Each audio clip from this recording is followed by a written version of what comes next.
और खास तौर से जैसा कि जो मुझे पता चला कि आपको आयुर्वेद का आर्किटेक्ट कहा जाता है, सबसे पहले तो ये उपाधि कहाँ से आई? और ये आयुर्वेद का आर्किटेक्ट जब आप सुनती हैं तो क्या अनुभव करती हैं? सर्वप्रथम कुछ भी बोलने से पहले मैं अपने गुरु का स्मरण करना चाहूंगी।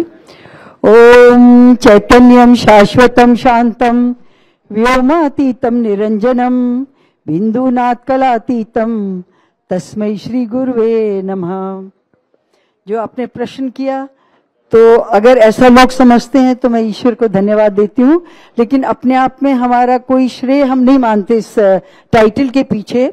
श्रेय अगर है तो मेरे ससुर जी वैद्य पंडित राम नारायण शर्मा जी, जो कि संस्थापक हैं वैद्यनाथ के, स्वयं में भी एक वैद्य थे, बहुत अच्छे चिकित्सक थे और औषधियों का बहुत ज्ञान था। हिमालय से स्वयं चुन के बहुत औषधि लाते थे और वैद्यनाथ के समस्त प्रतिष्ठानों की स्थापना का श्रेय उनको जाता है। श्रेय अगर हमें कुछ जाता है तो उनके परिवार को और हमको, कि उनकी परंपरा को आगे बढ़ाने के लिए उनका आशीर्वाद हमें मिला और ईश्वर की शक्ति हमें मिली। So I can't call my self an Ayurvedic architect, but मैं उनका अनुयायी समझती हूँ अपने आप को।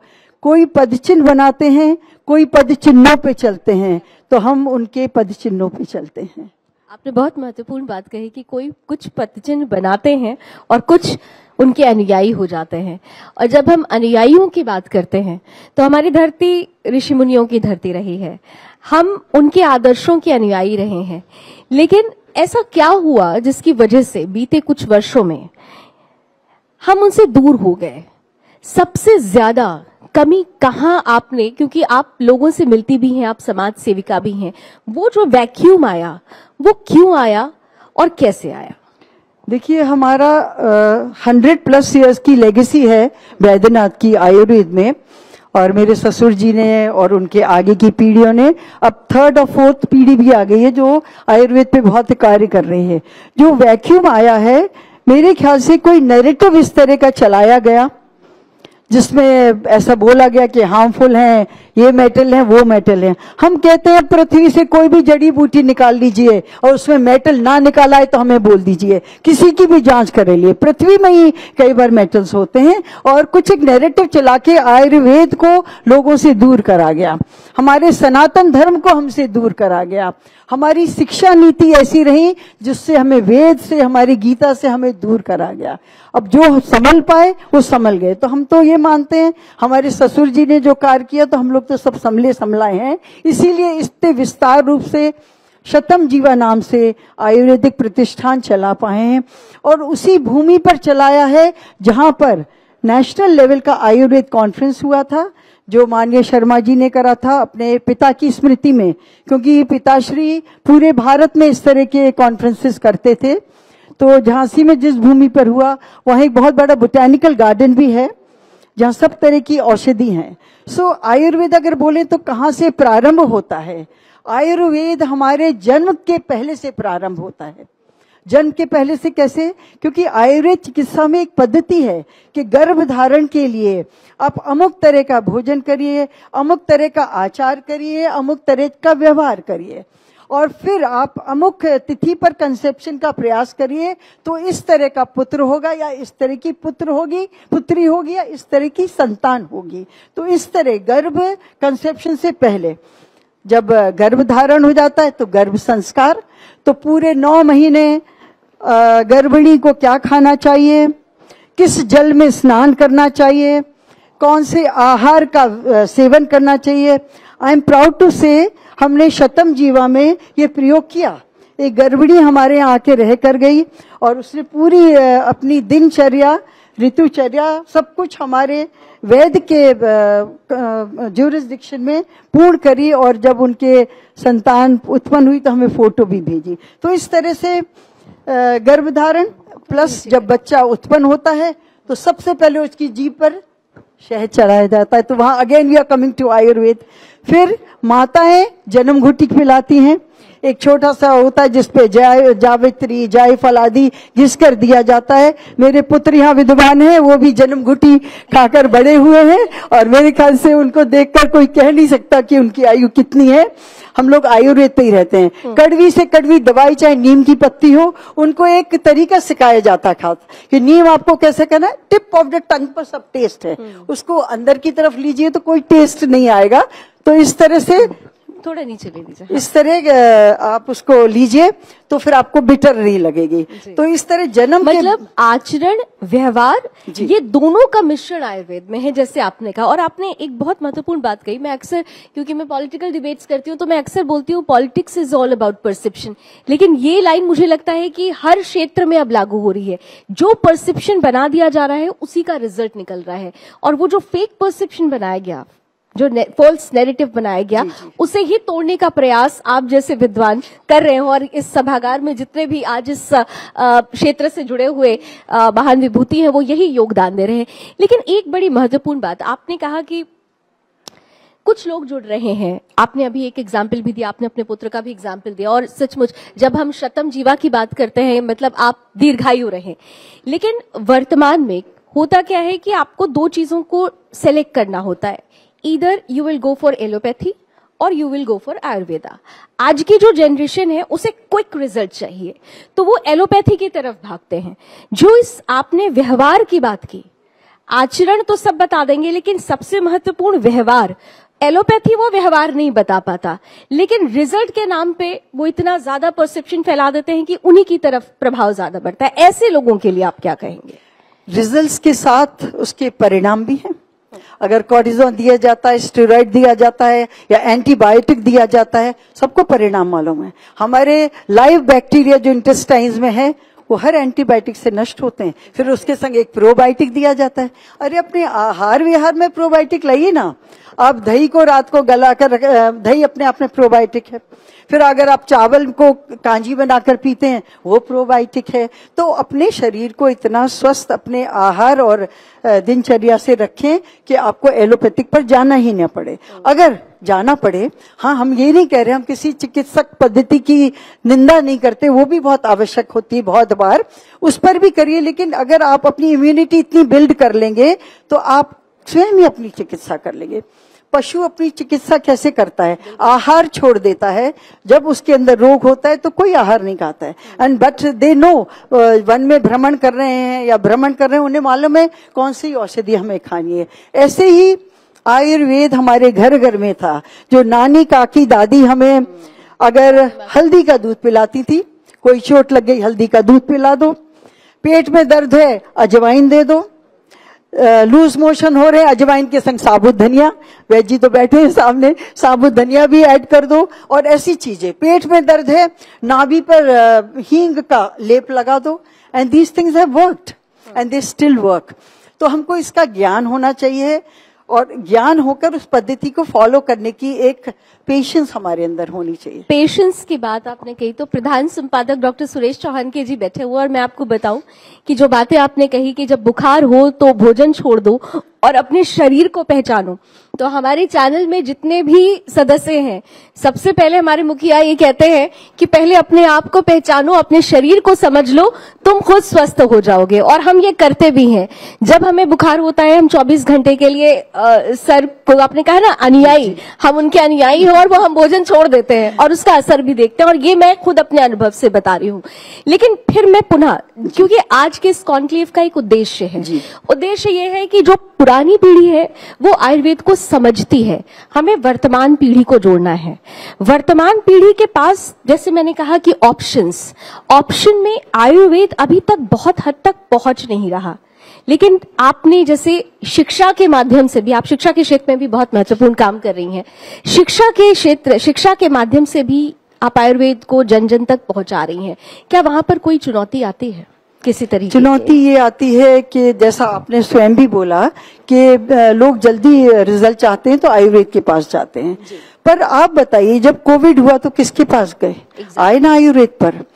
जग जग को, जन जन को गिलोय का महत्व पता चला। गिलोय कोई नई औषधि तो नहीं है।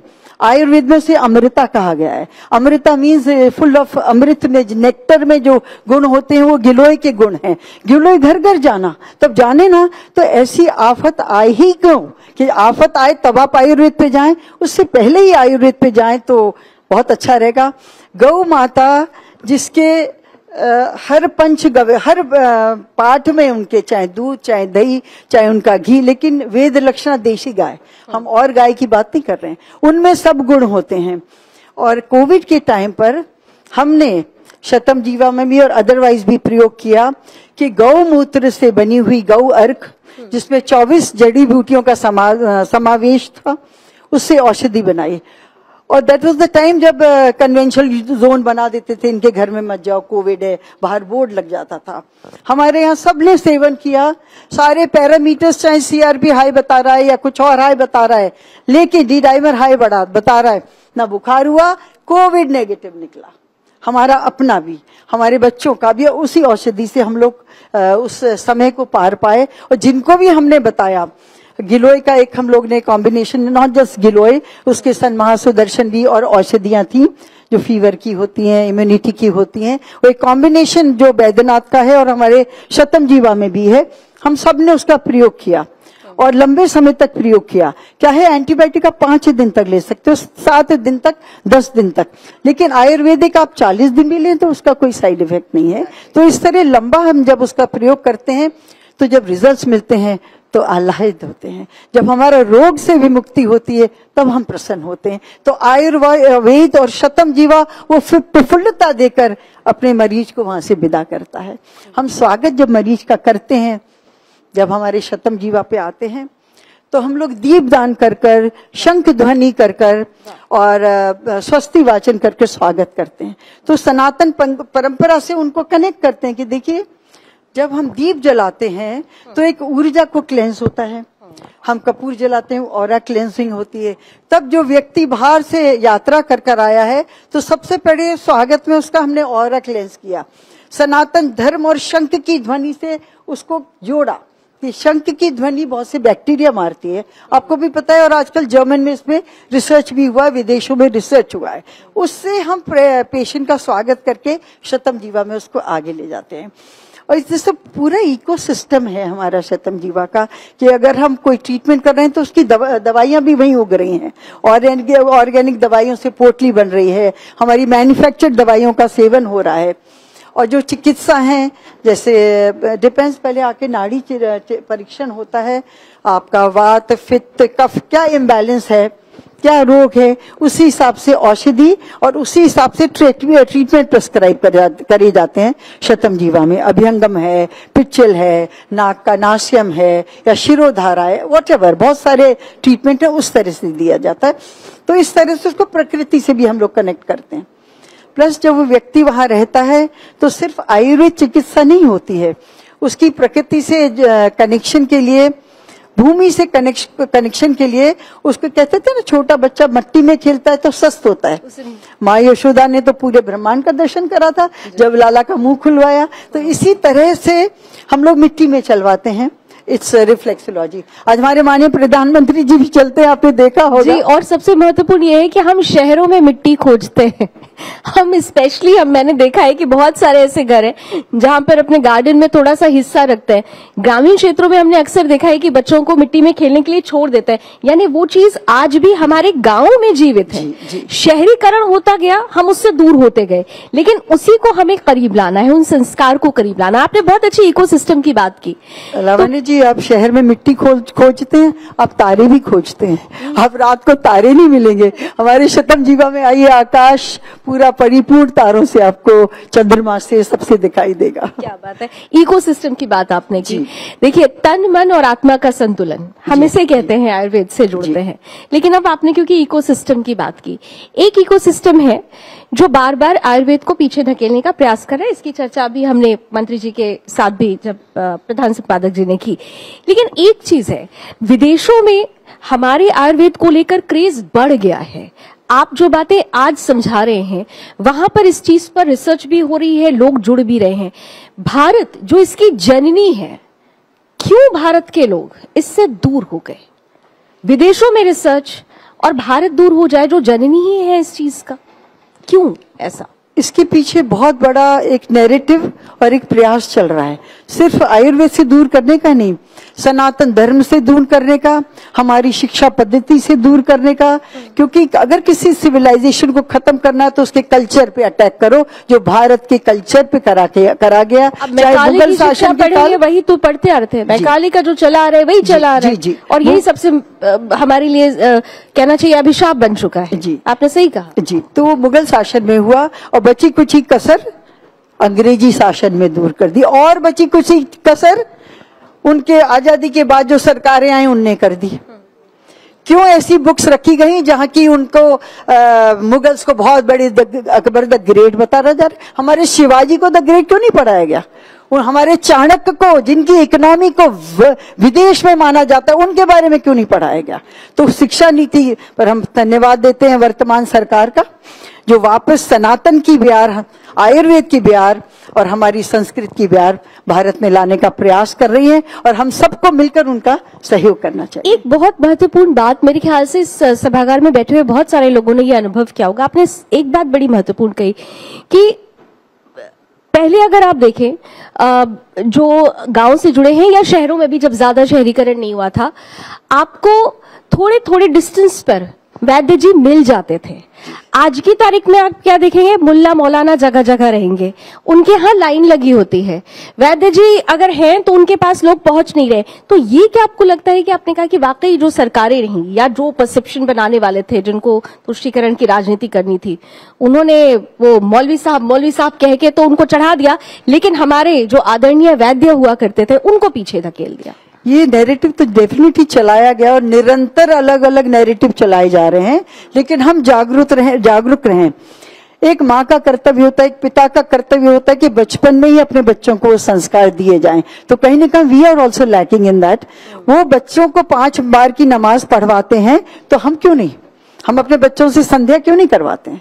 ये हमारा भी कहीं ना कहीं इसमें कमी रही है। हम सोचते नहीं हम तो सनातनी पैदा हुए हैं, बच्चा तो स्वतः ही सनातनी होगा। But there have been cases in Kerala, everybody is aware of it, किस तरह से उनको उनके मन को चेंज करा जाता है। इसी तरह आयुर्वेद में भी हुआ है, आयुर्वेद की गलत चीजें बताई, ऐसा है, लाभ नहीं करेगा, ऐसा करेगा, वैसा करेगा। पर अब जब लोगों को लाभ हो रहा है तो वापस आ रहे हैं। हमारे शतमजीवा में तो बहुत विदेशी आते हैं। मैंने जैसे मंत्री जी को बताया कि व्हील चेयर पर चलकर ऑटो इम्यून का एक केस आया था। क्या ऑटो इम्यून का कोई इलाज एलोपैथिक में है स्टेरॉइड्स के सिवाय? आप बताइए वैद्य जी, कोई इलाज है ऑटो इम्यून का एलोपैथिक में बिसाइड्स स्टेरॉइड्स? आयुर्वेद में है। और वो बच्ची उस पे चल कर गई, व्हील चेयर पर आई, पैदल चल कर गई, और हमारे मन को इतनी शांति मिली उसको देखकर। एक और व्यक्ति नॉर्वे से आए थे, जिन्होंने लिखा तो आर्थराइटिस था, पर उनकी नीज में पस पड़ी हुई थी और बहुत प्रॉब्लम थी, वो भी चल कर गए। तो but they give 21 days 35 days, इतना तो देना पड़ेगा। तो जब कोई बिल्कुल हर इलाज से निराश हो जाता है तब आता है, कई बार शुरू में आ जाते हैं तो जल्दी लाभ हो जाता है। तो दिस इज आयुर्वेद। बिल्कुल। मेरे मन में तो बहुत सारे प्रश्न हैं, मेरे प्रश्नों की श्रृंखला शुरू होती है तो थोड़ी खत्म नहीं होती है, लेकिन क्योंकि यहाँ पर बहुत सारे लोगों के मन में भी प्रश्न हैं, अगर आप में से कोई प्रश्न करना चाहे फिर मैं इस कड़ी को आगे बढ़ाऊंगी। माइक देंगे प्लीज? अगर हाँ, प्लीज पीछे दीजिए तो माइक, प्लीज माइक पीछे दे दीजिए।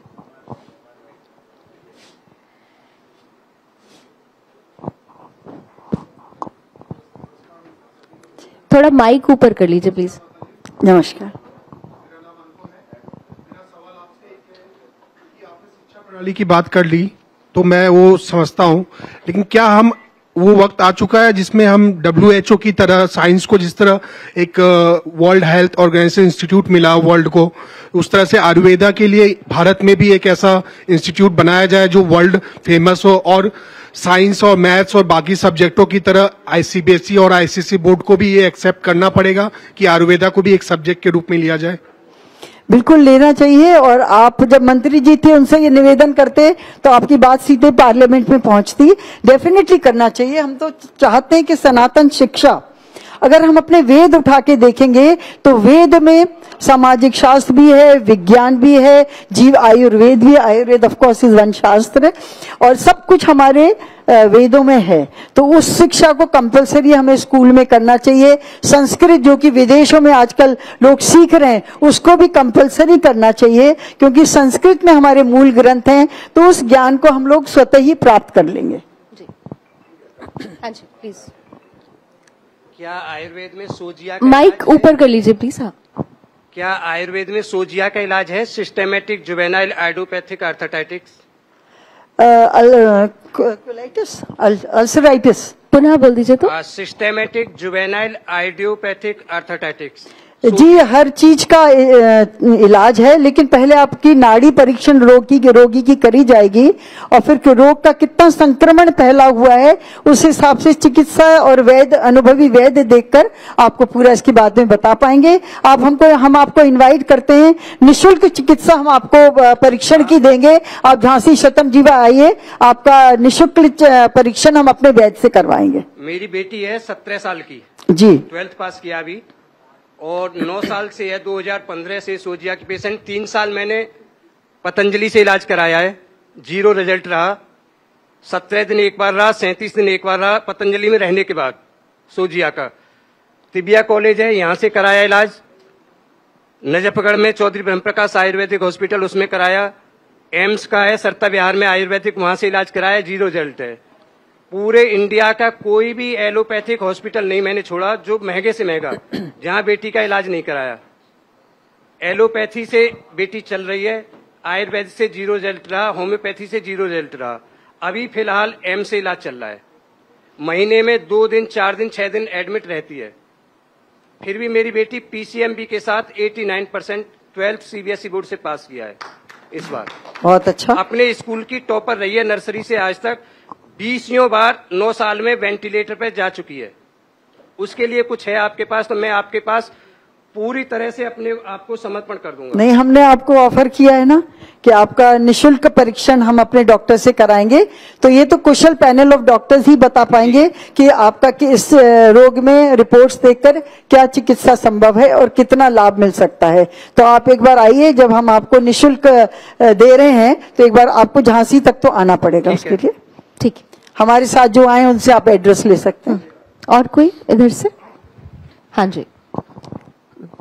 मेरा आपको बहुत बहुत नमस्कार मैम, माता जी। मेरा एक क्वेश्चन है छोटा सा। आज की डेट में, आज के समय में हर 16 बच्चे में से एक नई बीमारी जो जिसने जन्म लिया है वो है ऑटिज्म। हर 16 बच्चे में से एक बच्चा ऑटिज्म का शिकार डेट में चल रहा है। तो क्या हमारे आयुर्वेद में कोई ऑटिज्म का, एडीएसडी का कोई ऐसा कोई इलाज है? क्योंकि इस बीमारी को अभी तक कोई पहचान नहीं पाया, कोई इसका कोई इलाज अभी तक कहीं ना आयुर्वेद में है, ना एलोपैथी में है, ना किसी भी चीज में है। तो क्या इसमें हम कैसे मदद कर सकते हैं और किस तरह से लोगों को जागरूक कर सकते हैं इसके बारे में, ऑटिज्म के रिगार्डिंग और एडीएसडी के रिगार्डिंग? जी, इसका भी सब रिपोर्ट्स देखकर और नाड़ी परीक्षण करके फिर हमारे कुशल पैनल ऑफ डॉक्टर्स आपको आगे मार्गदर्शन इसमें देंगे। इसमें एक मेरा मैं कर दूं करेक्ट आपको, इसमें जो जन्मजात बच्चे होते हैं इनको ये जन्म से ही होता है ऑटिज्म। ऑटिज्म कोई मतलब एज के बाद नहीं होता, शुरू से ही बच्चे को ऑटिज्म होता है जन्म से ही। तो उसके इलाज के लिए मैं आपसे जानना चाह रहा था। ठीक है ना, थैंक यू। तो क्या ऐसा है कि ये थोड़ा सा, क्योंकि ये कहा जाता है कि हेरिडिटिकल भी आ जाता है, बहुत पुराना अगर कुछ इसका इम्पैक्ट रहा है तो उसका असर आ जाता है। तो जैसा कि यहाँ पर बहुत सारी आपने सुना कि कुछ ऐसी परेशानियां, कुछ ऐसी बीमारियां जिनके लिए आयुर्वेद में समय ज्यादा मांग लेता है आयुर्वेद, इसीलिए लोग एलोपैथ की तरफ चले जाते हैं। लेकिन क्या आपको लगता है कि वो जो समय है और धीरता, धैर्य रखना, ये सबसे ज्यादा महत्वपूर्ण है, इम्पोर्टेंट है? क्योंकि जब रिजल्ट मिलेंगे तो धैर्य आपके चेहरे पे एक प्रसन्नता लेकर आएगा कि आप उस रोग से निजात पा पाए हैं। जी। अच्छा, एक और महत्वपूर्ण बात, क्योंकि अभी ये देखा जा रहा है कि शतम जीवा पे ही मैं थोड़ा सा पहले आना चाहूंगी। अभी बहुत सारे प्रश्न लेंगे हम, लेकिन उससे पहले शतम जीवा पर ही, क्योंकि आपने अपने संस्थान से बहुत सारे जो निपुण वैद्य हैं उनकी बहुत बड़ी टीम आपके पास है, और अलग अलग बीमारियों के लिए आप लोगों ने अलग अलग सेगमेंट्स और सेक्शंस बना रखे हैं। जो व्यक्ति यहाँ से जाएंगे तो सबसे पहले जिस प्रक्रिया से उन्हें गुजरना होगा, क्योंकि इस वक्त आपको केवल इस सभागार में मौजूद लोग नहीं सुन रहे हैं, करोड़ों दर्शक भी सुन रहे हैं, तो वो उनकी तरफ से एक प्रश्न है कि जो सबसे पहले जाएंगे जब वहां पे कोई आपके संस्थान में, तो वो उनको सबसे पहले किस प्रक्रिया से गुजरना पड़ेगा? क्या कोई कॉमन उनका एक पहले चेकअप होगा, ट्रीटमेंट होगा, किस तरीके से और कितना समय उनको देना होगा? आयुर्वेद में सबसे पहले नाड़ी परीक्षण होता है। नाड़ी परीक्षण के बाद ही वैद्य और जो डॉक्टर हमारे हैं पैनल्स, वो ये बता पाते हैं कि इस रोग में कितना समय लगेगा और आपको कितने समय तक दवाई खानी पड़ेगी और कितने समय तक जो हमारा पंचकर्म ट्रीटमेंट है वो लेना पड़ेगा, और उसमें भी कौन सा ट्रीटमेंट आपके लिए एप्लीकेबल है ये डॉक्टर की टीम देख के बताती है। ठीक है, वर्ल्ड वाइड आप लोग कहाँ तक पहुंच गए हैं? ये महत्वपूर्ण प्रश्न इसलिए है क्योंकि बहुत सारे वर्ल्ड वाइड भी लोग आपको देख रहे हैं। वर्ल्ड वाइड देखिए, विदेशों से we are not very old, we are just few years old in Shatam Jeeva. Baidyanath तो is of course 100+ years old, लेकिन हाँ विदेशों से, नॉर्वे से आए हैं, कीनिया से आए हैं, स्पेन से आए हैं, फ्रांस से आए हैं, विदेशों में बहुत कंट्रीज से हमारे यहाँ लोग आए हैं। अच्छा, ठीक है। अभी थोड़ी देर पहले जब मंत्री जी से, प्रधान संपादक जी की बात हो रही थी, उन्होंने कहा कि WHO को वो नहीं मानते, हमारे यहाँ कि हर विदेशी चीज हमारे लिए महत्वपूर्ण नहीं है, स्वदेशी। तो क्या आपको लगता है कि अब एक ऐसी अथॉरिटी बॉडी होनी चाहिए जो भारत में जिसका मूल हो, जिसका केंद्र हो, और वो खास तौर से ऐसी चीजों के लिए वो जो कहते हैं ना कि NOC क्लियर करना, तो वो भारत से ही, आपको लगता है कि ऐसी कोई अथॉरिटी होनी चाहिए, उसकी नींव यहीं से रखी जानी चाहिए? तो उससे इजी हो जाएगा, लोगों को सुलभता मिलेगी, तो अगर ये हो जाता है तो बहुत अच्छी बात है। अच्छा, एक और प्रश्न अभी मैंने देखा कि कुछ लोग ये कह रहे हैं कि आयुर्वेद से जुड़ने वाले जो लोग हैं उनको लगता है कि ट्रीटमेंट बहुत महंगा है वनस्पत एलोपैथ। ये सिर्फ एक कंफ्यूजन है या इसमें कुछ सत्यता? कंफ्यूजन है। ऐसे लोगों को आप एक बड़ा संदेश क्या देंगे जो इनको कंफ्यूजन है? इसमें तो उनका विवेक है कि आप किधर ट्रीटमेंट करना चाहते हैं। उनको जब लाभ होगा तो वो धन की तरफ नहीं देखेंगे, और जब औषधि बनाई जाती है तो आपको छोटी प्रक्रिया बताते हैं। आपने सुना होगा, यहाँ जो वैद्य लोग हैं उन्हें सुना होगा सहस्त्र पुटी लौह भस्म, और उसके अनेकों अनेक लाभ हैं। व्हेन वी कॉल इट सहस्त्र पुटी, सहस्त्र मीन्स 1000 पुटी लोहा ऐसे तो नहीं बन सकते हम, अगर लोहा किसी को खिला रहे हैं तो आपके शरीर को काट देगा। तो लोहा भस्म कैसे बनती है? पुट लगाना बोलते हैं। दो दिए के बीच में उस दवाई को रखकर सील कर नेचुरल फर्नेस में डाला जाता है, इलेक्ट्रिक फर्नेस में नहीं, पकाया जाता है। एक बार पकाया, निकाला, पकाया, ये प्रक्रिया 1000 बार। तो जब 1000 बार वो प्रक्रिया हो रही है तो कितना बड़ा प्रोसीजर है। कहीं 1000 पुटी लौह भस्म मिलेगा नहीं, या स्वर्ण भस्म इतना पुट लगा हुआ मिलेगा नहीं। तो जब इतनी एक्सपेंसिव वो बनाने में ही हो जा रही है तो डेफिनेटली एक्सपेंसिव तो होगी, लेकिन लाभ भी फिर वो एक्सपेंसिव मेडिसिन वाले ही करेगी। लेकिन आपने बड़ी महत्वपूर्ण बात कही थी कि अगर आयुष कार्ड ऐसे लोगों को भी मिल जाए जो नहीं पहुंच पा रहे हैं तो उनके लिए ये बहुत अच्छा होगा, क्योंकि आप बहुत बड़ी गौ सेवक और गौ भक्त भी हैं। और जब हम गौ माता की बात करते हैं तो 33 कोटि देवी देवता वास करते हैं, और कहते हैं कि बस आपको बहुत कष्ट है, आप उनको स्पर्श कर लीजिए 30 दिनों तक, आपका वो कष्ट दूर होगा। और विदेशों में तो बकायदा ये काउ थेरेपी, काउ कडलिंग, इसको थेरेपी के रूप में ले रहे हैं। बिल्कुल। क्या आपको लगता है कि भारत में तो इसको प्रमोट, शायद ये प्रमोशन वर्ड भी अपमानित करना है, लेकिन अब क्योंकि स्थिति ऐसी बन गई है कि ये कहना पड़ता है कि क्या इसे हमें प्रमोट करना चाहिए, आयुर्वेद के साथ इसे जोड़ देना चाहिए? बिल्कुल। गौ माता का हमारे 33 करोड़ देवताओं का वास तो है ही। हमारी वेद की ऋचाओं में गौ माता की महिमा का वर्णन है। और वर्तमान में एक संत हैं जो कि जिन्होंने मुझे अपने ट्रस्ट में भी उपाध्यक्ष बनाया है, बहुत बड़े गौ सेवक है, मल्लुक पीठ वाले राजेंद्र दास जी महाराज। वो तो इस पे बहुत बड़ा शोध भी कर रहे हैं, और गौ के गोबर से, गौ की पंचगव्य से बहुत सी औषधियां भी बना रहे हैं जो लाभ करती हैं। तो गौ माता का संरक्षण, और हम तो इस मंच से क्योंकि एक अवसर मिला है, हम प्रार्थना करेंगे कि भारत में गौवध बंद होना चाहिए और इस पर भी एक कानून आना चाहिए, और राष्ट्रीय पशु घोषित होना चाहिए। क्योंकि गौ, अच्छा, इसका स्पिरिचुअल मीनिंग तो है ही। हर यज्ञ में गौ माता के बिना कोई यज्ञ पूरा नहीं होता है। वो कामधेनी गौरी वशिष्ठ जी के उसकी हमारे आध्यात्म में दी हुई है वो कथा। इसके अलावा हमने आपको कोविड का एग्जाम्पल दिया, हमारी स्वयं की प्रयोग करी वो दवाई है जिससे बहुत लाभ, और जिसको हमने दिया, जो लोग हॉस्पिटल में भी थे वो ठीक हो गए। मैंने कोरियर से, उस समय तो भेजना भी बड़ा मुश्किल था दवाई, और हमने भेजी लोगों को, और लोगों को बहुत लाभ हुआ है। तो गौ माता जो हमें प्रकृति के रूप से भी, आप देखिए जहां वो भ्रमण करती हैं उस क्षेत्र को वो कर देती हैं। अगर हमें पर्यावरण को भी शुद्ध करना है तो गौ माता की आवश्यकता है। हमें काऊ डंग हर चीज में यूज होता है, हमारी पूजा पाठ से लेकर अगरबत्ती बनाने, दीपक बनाने, हर पंचगव्य की बहुत औषधि गुण है। और गौ माता का संरक्षण, तो हम प्रार्थना इस मंच से, सुरेश जी आपसे भी कहते हैं, आपके बहुत संपर्क हैं, ये प्लीज आप ये कानून लाने का प्रयास करिए कि गौ माता का वध ना हो भारत भूमि पर। तो मेरे गुरु महाराज जिन्होंने राष्ट्र रक्षा के लिए, चाइना ने जब अटैक किया, एक बहुत बड़ा यज्ञ पीताम्बरा पीठ दतिया में किया था, जहाँ की आज कल मुझे सेवा मिली है, मैं ट्रस्टी हूँ वहां, और हमारा भारत देश उस अटैक से रक्षा हुई। जिस दिन पूर्णाहुति हुई उसी दिन सीज फायर हुआ, हमारे देश की रक्षा हुई। पूरे यज्ञ का भार मेरे ससुर जी वैद्य पंडित रामनारायण शर्मा जी ने संभाला था। और आज अगर हम आजादी की सांस ले रहे हैं, क्योंकि अंग्रेजों के बाद कम्युनिस्ट आ जाते, तो इतनी भी संस्कृति जो बची है नहीं बचती। आजादी से जो सांस ले रहे हैं नहीं ले पाते, भगवान का नाम ही लुप्त हो जाता। आप सनातन के लिए सुरेश जी बहुत कार्य कर रहे हैं, मैं इस मंच से आपका साधुवाद करती हूँ कि ये विषय गौ माता का, सनातन धर्म का मेरे हृदय के बहुत निकट है, क्योंकि संत जनों से यही शिक्षा पाई है, और आज ये मंच मिला है तो ये बात मैं अवश्य कहना चाहती हूँ। चलिए, बहुत महत्वपूर्ण बात कही, और क्योंकि ये महत्वपूर्ण बात है, अगर मैं प्रधान संपादक डॉक्टर सुरेश चौहान के जी के मन में अगर कुछ आ रहा हो तो मैं चाहूंगी कि आप दो शब्द अगर कहना चाहें, क्योंकि बहुत महत्वपूर्ण ये पूरा सेशन था। हमने पहले माननीय मंत्री जी को सुना और अभी आपको सुना। मुझे लगता है कि फिर मैं कहूंगी कि मैं बार बार चेक कर रही थी, यूट्यूब पर यूथ जुड़ रहा है, और इस कॉन्क्लेव का उद्देश्य भी यही है कि युवा हमसे जुड़े। प्रधान संपादक, मैं ऐसा मानता हूं कि जैसे मार्केट फोर्स ड्रिवन सारी अभी चीजें चल रही है, इकोनॉमी, नैरेटिव, पॉलिसीज, सब कुछ मार्केट ड्रिवन है, और ये सही अच्छा नहीं है, लेकिन ये भी है कि इसके कारण चीजें जल्दी पहुंचती है।